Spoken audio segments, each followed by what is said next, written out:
కథం చూస్తున్నాం 2 రోజుల కిందట ఆ పార్టీ నుండి ఈ పార్టీలకు జంపింగ్ స్టార్ట్ అయింది.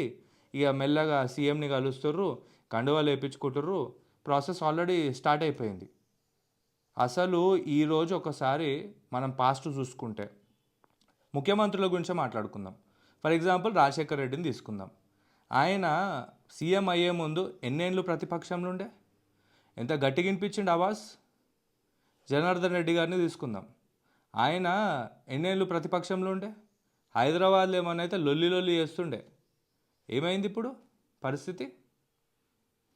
ఇటు ఓడిపోగానే అటు జంపింగ్, ఇటు ఓడిపోగానే అటు జంపింగ్, అటు ఓడిపోగానే ఇటు జంపింగ్. ఏం మనుషులరా నాయన, ఫు. మీకంటే ఇక జంతువులతో కూడా ఓర్వలేం మిమ్మల్ని, అంత దరిద్రపు నా కొడుకుల్లా తయారయ్యారు, ఫు. సో ఇప్పుడు బ్యూరోక్రసీ మారాలంటే ఏడికెంచి మారుతుంది? వీడు ఈరోజు ఇండ్లున్నోడు అందులోకి పోతున్నాడు, అందులోన్నోడు ఇండ్లోకి పోతున్నాడు. ఇక కలెక్టర్లు కానీ వీళ్ళు కానీ అవినీతికి